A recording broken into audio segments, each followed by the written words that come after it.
দেখো টুনটুনি, আমি কিন্তু তোমাকে পুত্র সন্তানের আশায় বিয়ে করেছিলাম। একে একে তুমি 5টি মেয়ে জন্ম দিয়েছো। এবার কিন্তু আমার পুত্র সন্তানই চাই। এবার যদি তুমি কন্যা সন্তানের জন্ম দিয়েছো, তাহলে তোমাকে আর তোমার 6 মেয়েকে হাড় ধাক্কা দিয়ে বাড়ি থেকে বের করে দেবো। হে ভগবান, এবারেও যদি আমার একটা মেয়ে হয় তাহলে ওদের বাবা আমাকে ঘর থেকে বের করে দিবে। তুমি এবার অন্তত আমাকে একটা পুত্র সন্তান দিও। এরপর টুনটুনি ডিমে তা দিতে শুরু করে। ডিম ফোটার শব্দ শুনে টোনা বাড়ি ফিরে আসে আর টুনটুনিকে বলে, টুনি, এবার কি আমাদের ছেলে হয়েছে? তুমি কাঁদছো কেন? তার মানে কি এবারও তুমি মেয়ে জন্ম দিয়েছো? না গো, এই কান্না যে সে কান্না নয়, এই যে খুশির কান্না। আমাদের যে ছেলে হয়েছে, ভগবান এতটা নিষ্ঠুর নয় গো, উনি আমাদের কথা শুনেছেন। কি তুমি সত্যি বলছো? কই দাও দাও, আমার ছেলেকে আমার কাছে দাও। টুনি, এবার তুমি তোমার 5 মেয়েকে নিয়ে আমার বাড়ি থেকে বেরিয়ে যাও। তোমাদেরকে আমি অনেক সহ্য করেছি। এ কি বলছো তুমি? আমি আমার মেয়েদেরকে নিয়ে কোথায় যাব বলো? তুমি ছাড়া যে আমার কেউ নেই। আমি অত শত কিছু জানি না, আমার শুধু একটা ছেলের দরকার ছিল, আমি পেয়ে গেছি। তোমাকে আর আমার কোনো প্রয়োজন নেই। এবার তুমি ভালোই ভালোই আমার বাড়ি থেকে কেটে পড়ো। ঠিক আছে, তুমি যখন আমাদের তাড়িয়ে দিচ্ছ, আমরা চলে যাব। ভগবান আমাদের যেখানে নিয়ে যাবে আমরা সেখানেই চলে যাব। শুধু তুমি আমার ছেলেটাকে ভালো করে মানুষ করো। টুনটুনি তার 5 মেয়েকে নিয়ে সারাদিন বনে বনে ঘুরে বেড়ায়।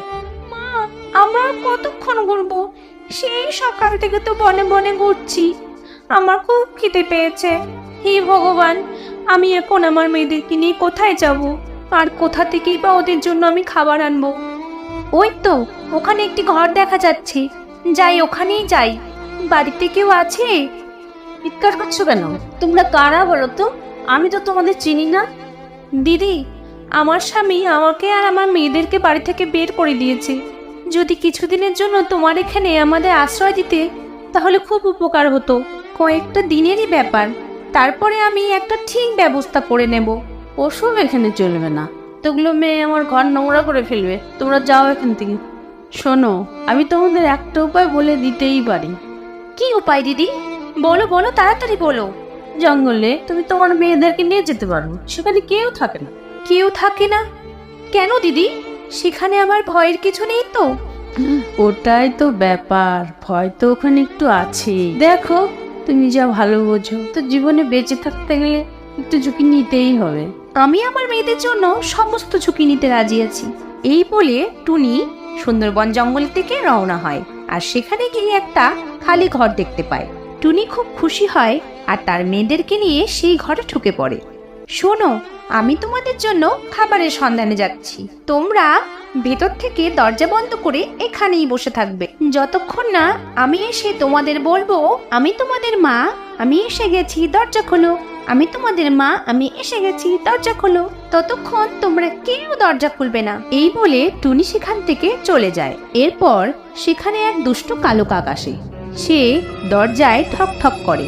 আরে, মনে হচ্ছে দরজার বাইরে কেউ এসেছে, কিন্তু মা যে বলেছে যতক্ষণ না মা এসে ডাকবে ততক্ষণ দরজা খুলতে না।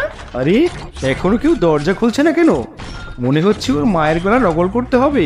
আমি তোমাদের মা, আমি এসে গেছি, দরজা খোলো। আমি তোমাদের মা, আমি এসে গেছি, দরজা খোলো। এই তো মনে হচ্ছে এবার মা এসেছে। যাই দরজা খুলি। এ কি? কে তুমি? আর আমাদের মায়ের গলা নকল করছে না কেন? আমাদের মা কোথায়? তুমি এক্ষুনি আমাদের ঘর থেকে চলে যাও। এত কষ্ট করে তোর মায়ের গলার আওয়াজ নকল করে দরজা খোলালাম তোদের খাবো বলে, আর তোরা বলছিস সেখান থেকে চলে যেতে?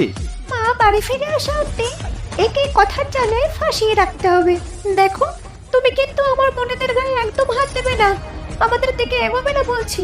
যাও বলছি, চলে যাও এখান থেকে, বেরিয়ে যাও আমাদের ঘর থেকে। হ্যাঁ, বেশি কথা বললে তোমাকেই আগে খেয়ে নেব।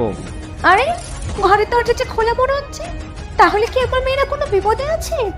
এরপর টুনি ঘরে এসে দেখে এক দুষ্টু কাক তার মেয়েদের দিকে এগিয়ে যাচ্ছে তাদের খাবে বলে। এরপর কালু কাক আর টুনির মধ্যে ভয়ঙ্কর যুদ্ধ হয় আর কালু কাক সেখানেই মারা যায়। টুনিও খুব আহত হয়। টুনি বুঝতে পারে সে আর বাঁচবে না, তাই সে তার বড় মেয়েকে ডেকে বলে, শোন মা, তুই তোর বোনেদেরকে দেখে রাখিস, আমি ওদের তোর হাতেই তুলে দিয়ে গেলাম। এরপর টুনির মেয়ে খুব কান্না করতে থাকে আর টুনি সেখানেই মারা যায়।